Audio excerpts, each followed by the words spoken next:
नमस्कार दोस्तों, आज है 1 अगस्त 2021 और आप लोग को पता है कि पटना यूनिवर्सिटी में एडमिशन का प्रोसेस आज से स्टार्ट हो जाएगा, लेकिन अभी कुछ देर टाइम लगेगा। साढ़े 10-11 बजे से आप लोग का एडमिशन स्टार्ट हो जाएगा वहाँ पर, ठीक है? और आप लोग अप्लाई कर सकते हैं। लेकिन उससे पहले काफ़ी इंपॉर्टेंट अपडेट है जो यूनिवर्सिटी के द्वारा दिया गया है, क्योंकि बहुत सारे प्रोग्राम है जो है इस बार अभी एडमिशन नहीं होगा, लेकिन फर्दर उसका बहुत जल्दी डिक्लेयर कर दिया जाएगा। तो कैसे-कैसे एडमिशन करना है, कौन-कौन से कोर्सेज़ में अप्लाई करना है और उसके लिए एलिजिबिलिटी क्राइटेरिया 2021 और 22 के लिए कॉलेज में कौन-कौन सा दिया गया है, आज 1 अगस्त में सारा कुछ रिलीज़ कर दिया गया है, तो ये सारा देखना बहुत ज़्यादा ज़रूरी है। तो आज इस वीडियो में हम लोग उसी बारे में टोटल जानकारी देंगे आपको। उसके बाद जैसे ही अप्लाई करने का टाइम शुरू होता है, उसके लिए मैं एक सेपरेट वीडियो बना दूँगा, तो चैनल को सब्सक्राइब ज़रूर कीजिएगा ताकि आपको नोटिफ़िकेशन मिल जाए, राइट? तो चलिए आज के वीडियो को हम लोग शुरू करते हैं। सबसे पहले आपको बताते हैं कि अब अंडर ग्रेजुएट प्रोग्राम यानी 2021-22 के लिए जो ल फैकल्टी लॉन्च की गई है, दो that is online application is invited for the following undergraduate program. तो इसमें बताया गया है कि कौन-कौन से प्रोग्राम के लिए अभी फ़िलहाल में जो वेबसाइट खुलेगा, तो इन ही सारे में सिर्फ़ आप लोग अप्लाई कर सकते हैं। तो इसके अलावा जो भी कोर्सेज़ में आप अगर अप्लाई करना चाहते हैं, तो उसके लिए आप लोग को फर्दर नोटिस दे दिया जाएगा, राइट? तो सबसे पहले हम लोग बात करते हैं कि BSc honours in math group, यानी जितने भी स्टूडेंट्स मैथ से बिलॉन्ग करते हैं बीएससी ऑनर्स के लिए, वो अप्लाई कर सकते हैं और बायो ग्रुप के लिए अप्लाई कर सकते हैं। याद रखना फिज़िक्स के लिए अभी नहीं दिया है, ठीक है दोस्तों? उसके बाद बीए ऑनर्स में किसी भी स्ट्रीम में कर सकते हैं, बीकॉम ऑनर्स में कर सकते हैं। इसमें से सिर्फ़ दिया नहीं गया है कि किस-किस में करना है, तो इसमें से सारा होगा, राइट? उसके बाद बैचलर ऑफ कंप्यूटर एप्लीकेशन यानी बीसीए के लिए अप्लाई कर सकते हैं, यानी बैचलर ऑफ बायोटेक्नोलॉजी के लिए अप्लाई कर सकते हैं, बैचलर ऑफ एनवायरमेंटल साइंस के लिए अप्लाई कर सकते हैं, बैचलर ऑफ बिज़नेस एडमिनिस्ट्रेशन के लिए अप्लाई कर सकते हैं, बैचलर ऑफ मास कम्युनिकेशन के लिए अप्लाई कर सकते हैं और बैचलर ऑफ सोशल वर्क और बैचलर ऑफ फंक्शनल इंग्लिश।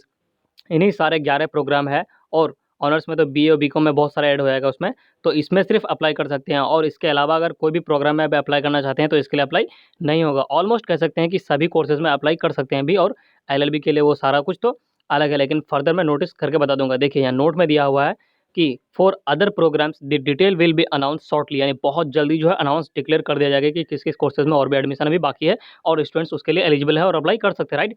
तो सबसे पहले फर्स्ट इसमें आप लोग को करना क्या है कि ऑनलाइन एप्लीकेशन को फॉर्म को फिल करना है, यानी इसमें आप बताते हैं कि प्रोसेस क्या होगा उसमें फॉर्म को फिलअप करने का, राइट? तो सबसे पहले आप लोग को कॉलेज का ऑफिशियल वेबसाइट पर जाना है, उसके बाद आप लोग को फॉर्म फिलअप करना है और सेकंड स्टेज में दिया गया है कि आप लोग को मेरिट लिस्ट के आधार पर ही रैंक में आप लोग को रैंक डिसाइड किया जाएगा और इसी के बेसिस पर आप लोग को एडमिशन वहाँ पर मिलेगा, राइट? और एप्लीकेशन विल बी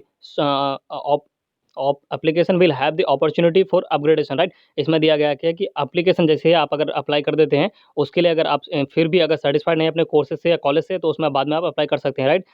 तो इसमें एक मौका दिया गया है स्टूडेंट्स को कि अपना बाद में वो चेंज कर सकते हैं। उसके बाद आपको पेमेंट को जो pay admission fee and take the print of the receipt.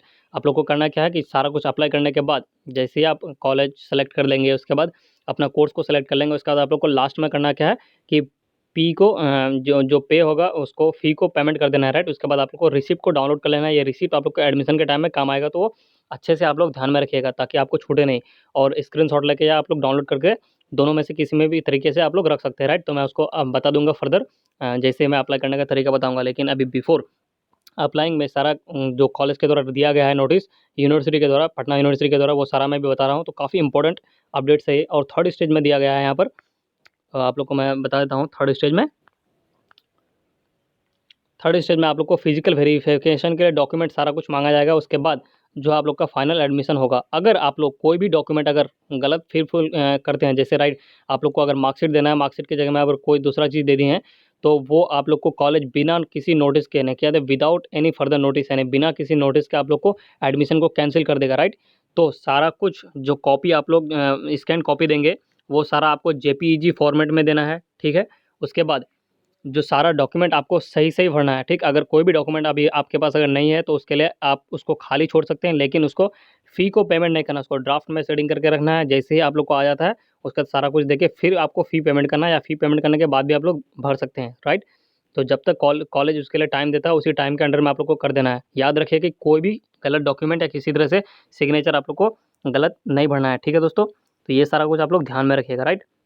Ensure the following before you feeling the start. आप लोग को तैयार क्या-क्या रखना है, देखिए उस एक मोबाइल नंबर और ईमेल आईडी, ये आप लोग को एकदम रेडी रहना चाहिए, जो कि कम्युनिकेट के लिए किया जाएगा और आगे आगे फर्दर आप लोग लॉगिन करने के लिए भी उसमें काम आएगा, ठीक है दोस्तों? जैसे कि आप लोग फॉर्म को फिलअप कर दिए, राइट? उसके बाद अगर कोई चीज़ में करेक्शन कराना हो या कॉलेज आपकी तरफ से कोई नोटिस भेजेगा या आप लोग को और भी कुछ चीज़ अगर चेक करनी हो तो उसके लिए आप लोग को ईमेल आईडी और मोबाइल नंबर दोनों में कम्युनिकेट करने के लिए यूनिवर्सिटी के द्वारा वो काम आएगा, right. Mobile number and email ID can be used for sign up only, और मोबाइल नंबर और जो ईमेल आईडी होगा वो साइन अप करने के लिए आप लोग को वेबसाइट में काम आएगा, राइट, अपना एप्लीकेशन को देखने के लिए।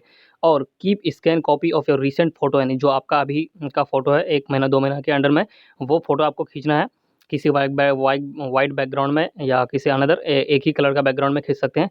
उसके बाद सिग्नेचर, अपना सिग्नेचर किसी पेपर में कर लेना है, वाइट पेपर में।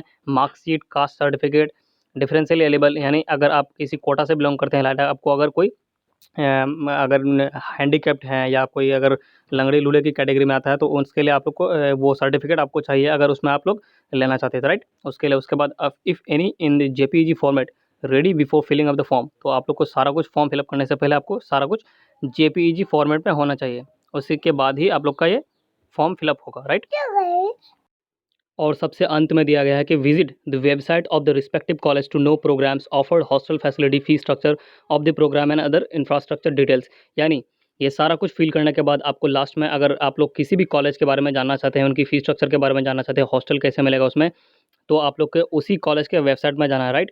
पटना यूनिवर्सिटी के ऑफिशियल वेबसाइट पर नहीं जाना है, उस कॉलेज के पर्टिकुलर कॉलेज के वेबसाइट पर जाना है, वहाँ से आप लोग को सारा डिटेल्स मिल जाएगा और उसके बाद आप लोग कॉलेज में अप्लाई कर सकते हैं, राइट। और ये था इनका पूरा स्ट्रक्चर। अब बात करते हैं हम लोग कि इसमें जो एलिजिबिलिटी क्राइटेरिया कॉलेज के द्वारा दिया गया है, यूनिवर्सिटी के द्वारा ऑफिशियली लॉन्च दिया गया है, उसमें से कौन कौन सी बातें की गई है, राइट। तो चलिए हम लोग अब एलिजिबिलिटी क्राइटेरिया की बात करते हैं।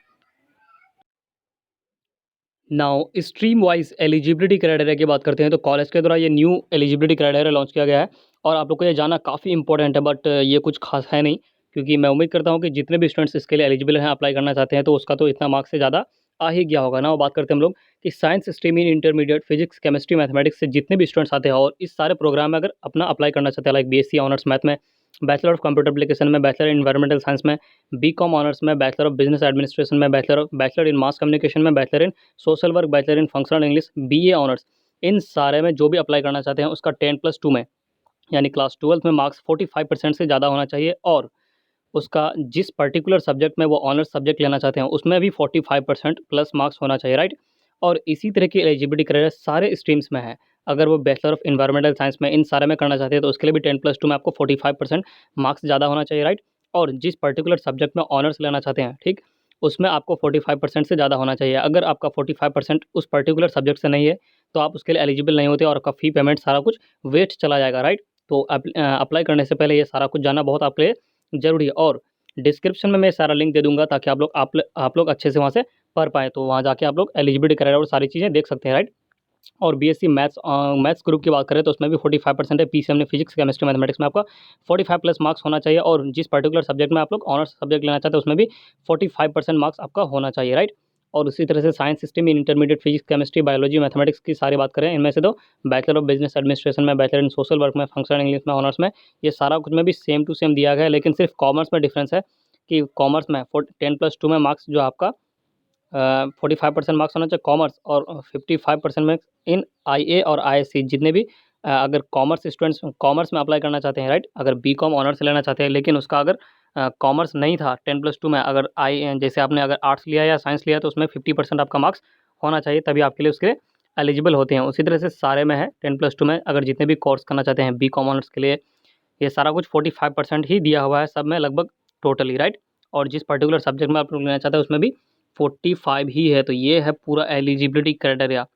अगर ये सारा कुछ आप लोग अगर फुलफ़िल कर देते हैं तो आप लोग एलिजिबल हैं उसके लिए और अप्लाई कर सकते हैं, राइट। तो उसका टाइम बहुत ही नज़दीक में 11 बजे का टाइम है, यानी 10:30 बजे तो टाइम दिया गया है। उम्मीद करता हूँ कि 11 बजे तक आप लोग का ऑनलाइन हो जाएगा, लेकिन कोई ज़रूरी भी नहीं है क्योंकि बहुत लंबा टाइम है, तो आप लोग कल परसों तरसों भी कर सकते हैं, राइट। तो आप लोग फटाफट नहीं कीजिएगा, सारा स्कैन कॉपी सही से रेडी करिएगा, उसके बाद ही आप लोग अप्लाई कीजिएगा, क्योंकि हो सकता है कि बहुत सारे स्टूडेंट्स एक ही बार में अप्लाई करें तो सर्वर क्रैश बता रहा हो। तो आप लोग को बिल्कुल भी टेंशन मत लीजिएगा, 1-2 दिन के बाद भी आप लोग अप्लाई कर सकते हैं, लेकिन लास्ट डेट का कभी भी इंतज़ार मत कीजिएगा, राइट। तो उम्मीद करता हूँ दोस्तों कि सारी इन्फॉर्मेटिव वीडियो सही रही होगी। तो चलिए मिलते हैं नेक्स्ट वीडियो में, तब तक के लिए धन्यवाद।